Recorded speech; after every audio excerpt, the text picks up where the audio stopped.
So over the new year in 2026, I came across this paper called Recursive Language Models. It was written by a number of people in MIT.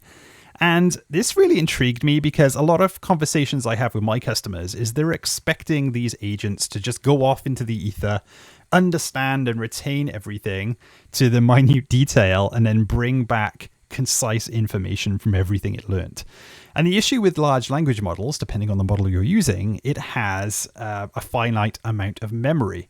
So if we take into account things like GPT 4.1, that has 1 million tokens, so that's the capacity of the context window that it can hold, it's massive, right? These can hold entire books. But as you're starting to retrieve more information or get it to have a history of the conversation of all the things you want these models to do, they start to forget what they were asked about in the very beginning. So they can't retain the details. And this paper was super interesting. I think you should go and have a read of this because it uses the recursive language models to basically query the information that it needs. So for example, if you're using things like researcher and analyst, which are the pre-built agents from Microsoft today, these go off and spend several minutes in finding the information they need from certain web or work-grounded information. But they don't bring back entire websites, right? They just pull out the part that is of interest to the query that was asked by the end user and then pull that back. So that's very different to how RAG works. RAG is a search engine, so it relies on a retriever, like a vector database, in order to chunk up the information and bring back that information. Whereas the recursive large language model is an agentic loop. So it treats a document as an environment as it explores it. And then it basically navigates that and then queries the information it needs and then brings that back. But it doesn't do that as an AI model or a vectorization of that data. It's actually querying the information using things like Python. And that's why we can have a repeatable loop, a process within there that's able to tell these agents to say, look, this is the query, the information I'm looking for.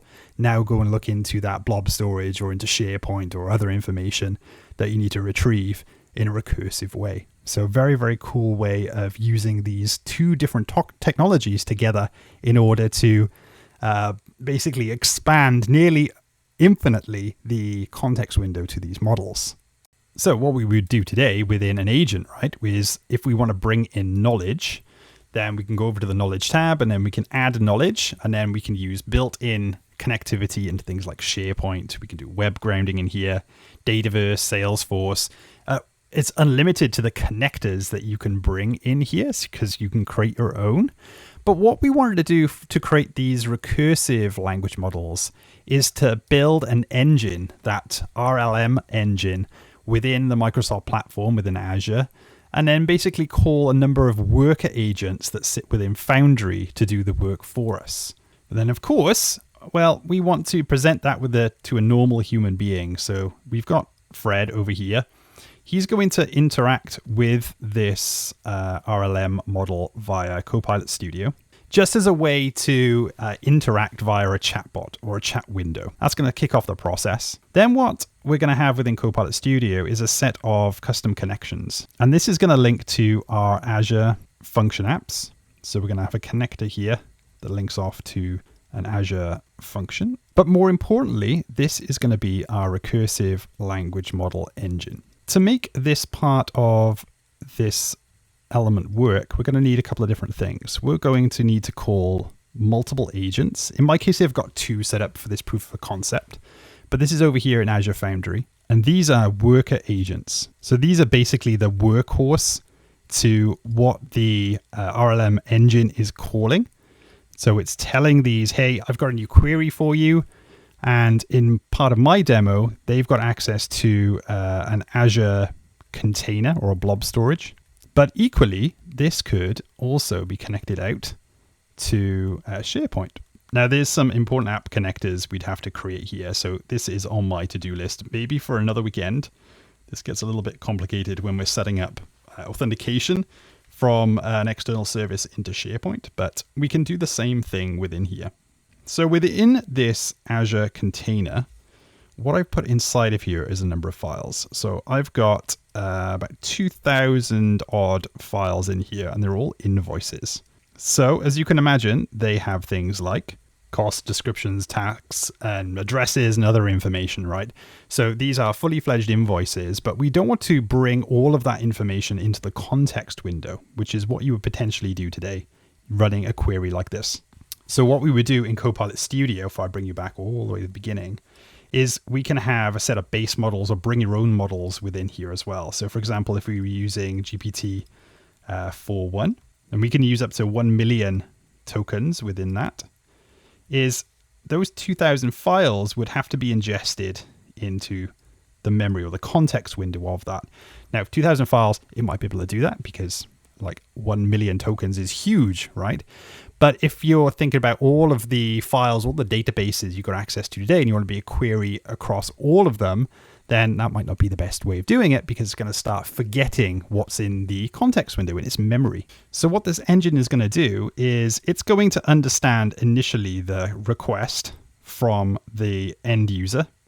So go away and see if all of these files are in compliance for me, or give me the calculations across all 2,000, 5,000 files. Tell me what the total is. So we can run a number of different queries using AI or generative AI. And then this RLM engine then is creating a query. So what is the query that we need to go and get the relevant information? And once it works out what that is, then it can go and ask these worker agents to go away and do some magic for us.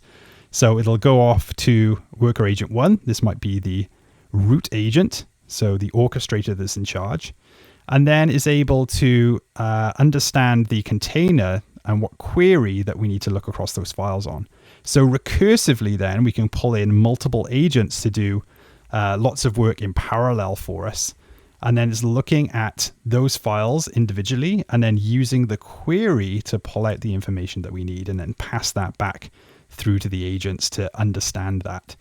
Now, these agents can also facilitate normal questions. So like in my demo where I've got an Azure container with just some simplified invoices, the AI or the chat can also query all of these agents over here to ask normal questions as well. So it's multi-purpose. I'll try and show you some of that in the demo.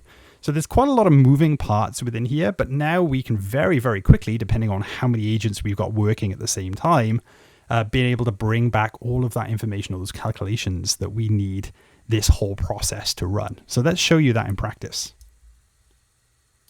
So this is my initial agent. It doesn't have any knowledge or any tools or any agents assigned to this, apart from one tool, I should mention, is it's got access to a custom connector where I can call different types of jobs. And that goes off to the function app that sits within Azure. So this is what the agent is basically triggering. Everything else, the instructions, I've given a bit of a purpose about how it interacts with those specific tools. But you'll see that there's no knowledge and there doesn't need to be any agents in here as well, because this isn't acting as the orchestrator to call these agents over in Foundry. They can, of course, but there might be some bottlenecks between having this agent within Copilot Studio interact or be the intermediary piece between going off to the blob storage and then bringing that back. Only because there's some upper limits about what Copilot Studio can do. And then we were not able to call these agents in parallel either. So, slightly different use case. Let's go over and have a look at Azure. So here's my resource group. So I've got a number of different things I've been training it to do over the last couple of weeks. Most important part really is this function app here. So this has some code. I'll show you the GitHub repo in a second. That basically runs, understands the query, and then starts to connect out to those agents within Foundry to do the work for us. And those agents obviously bring back the information that I just explained. So this is the most important piece. Just for this demo, of course, there is an Azure blob container with the files inside them. But on another weekend, or when I get several hours to set it up, I'll start connecting these out to SharePoint and show you exactly how you can do that across the Microsoft applications. But this will work for any third-party database or application in a similar sort of way. Of course, over in Microsoft Foundry, I've got my root agent. So this is the initial agent that gets spun up. Just in this demo for a second, though, I've only got 2 agents. So obviously, the more that you spin up, the quicker the process is going to be. But I've got a root and an analyst agent. They work together. They're both worker agents. And once it's finished, it'll pass the response back to Copilot Studio and tell the end user, well, here's the result that you wanted. The GitHub repo is over here. I've called it RLM Showcase Engine. There are some caveats to this, of course. You wouldn't want to just throw this into production and think that it all just works.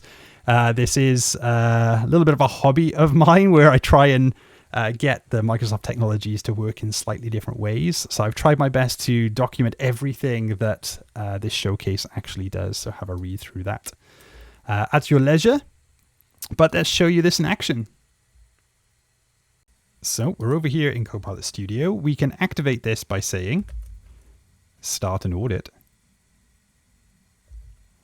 And what this is going to do is I've got a topic set up in here that's basically going to call and format the responses from the RLM engine, just so it makes it look nicer rather than just code. Extra bits I have put in here as well, so we can see the thought process of the RLM agent running, or the engine running for the agents. So I'll show you what that looks like in a second. And just for kind of ease of use when I'm showing this, I've just put a couple of different queries in here. Just saves me from typing, to be honest with you. But we could do an audit against all of the invoices, those 2,000 invoices that sat within blob storage, against the policy. The policy is actually sat there with them. And I can hit go. And then we've got an agent job ID for this particular process. And then we've got some dynamic cards as well that's showing us in progress how it's running. Here as well, you wouldn't typically see this. I wanted to put this in, otherwise the demo looks really boring. But you're just like, oh yes, it's finished. But basically it goes through and I can hit refresh here to see how well the engine is running. So here we can see all of our workers. Remember, I've only got 2 workers. The 2 workers are simulating 5 workers just for this demo and for transparency reasons, of course. But we can see it's 34% through the process, but the more and more workers we physically add the agents, then the quicker the process is going to be. You also saw me as well bring up the topic. This is just allows the end user to type in the information that they're looking for. It kicks off the custom connectors that we mentioned earlier on. And then this is the adaptive card that is running at the moment. And then when the job is complete, we should get a summary of that information coming back. So here's the agent doing a really good job at going through that, or the agents, I should say. And only just because I haven't had time, I got super excited actually recording this video for you, is we've got a bit of a mess of a dynamic card, but let me kind of read this out to you. We know that the audit is now complete, so it's 100% successful. Reading through the elements here is basically trying to give us some examples of non-compliant and compliant documents. But the most important bit down the bottom here is this part. So audit complete. Out of 2,051 invoices, 1,303 are compliant, and then 748 are non-compliant. So we can see that this is to do with a travel policy that I've already pre-created for us. But my idea is you'll be able to upload the checks to this agent within Copilot Studio, and then for it to transfer that information into knowledge, into memory, and then for those worker agents to start building those queries. It all uses Python behind the scenes to make it repeatable in order to bring back those queries really, really quickly.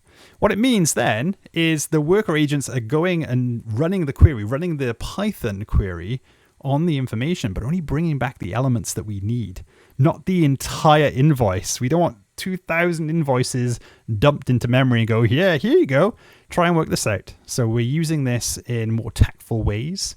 We're using all of the technologies that are available to us. So again, not a major, like really cool demo, but using multiple technologies, we can build this process up within a matter of minutes. So I hope you enjoyed this one anyway. It's been really fun and hard work to figure it out how we're going to build all these different elements. If you do want to build this yourself, You can clone it from my GitHub repo, but for now, that is it. Hope you enjoyed this video, and I'll see you in the next one.